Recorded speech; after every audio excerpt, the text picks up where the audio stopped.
प्रेम का संदेश किसी समय की बात है। एक बुद्धिमान गुरु अपने शिष्यों के साथ एक पर्वत की चोटी पर स्थित अपने आश्रम में निवास करते थे।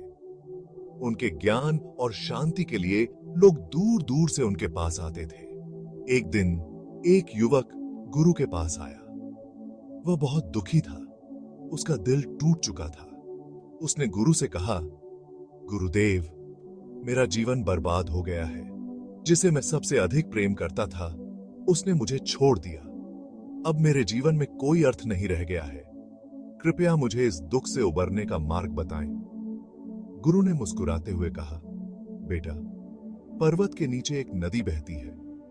तुम वहां जाओ और उसे प्रेम का संदेश दो। जो संदेश तुम्हें मिलेगा, वही तुम्हारे दुख का समाधान होगा। युवक कुछ समझ न सका, लेकिन गुरु के आदेश का पालन करते हुए वह नदी की ओर चल पड़ा। नदी के पास पहुंचकर उसने कहा, हे नदी, मैं तुम्हें प्रेम का संदेश देना चाहता हूं। नदी ने अपने स्वाभाविक बहाव में कहा, मैं बहती रहती हूं, बिना किसी रुकावट के। प्रेम भी ऐसा ही होता है, उसे रोकने का प्रयास मत करो। युवक सोच में पड़ गया।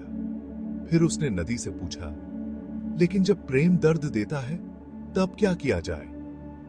नदी ने उत्तर दिया, जब मैं अपने मार्ग में आने वाली चट्टानों से टकराती हूं, तब मैं उन्हें अपने साथ बहा ले जाती हूं। प्रेम भी ऐसा ही है, वह सभी दुखों को अपने साथ बहा ले जाता है। बस तुम्हें उसे बहने देना है। युवक ने नदी से धन्यवाद कहा और वापस गुरु के पास लौट आया। उसने गुरु को सारी बात बताई। गुरु ने कहा, बेटा, प्रेम का स्वभाव बहने का है। वह किसी बंधन को स्वीकार नहीं करता।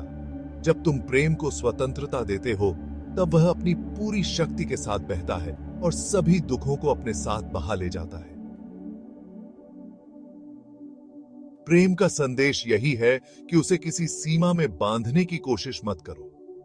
युवक को अब समझ आ गया था कि उसका दुख प्रेम को बांधने के प्रयास का परिणाम था। उसने प्रेम को स्वतंत्रता देने का निर्णय लिया और उसके जीवन में फिर से शांति और संतोष आ गया।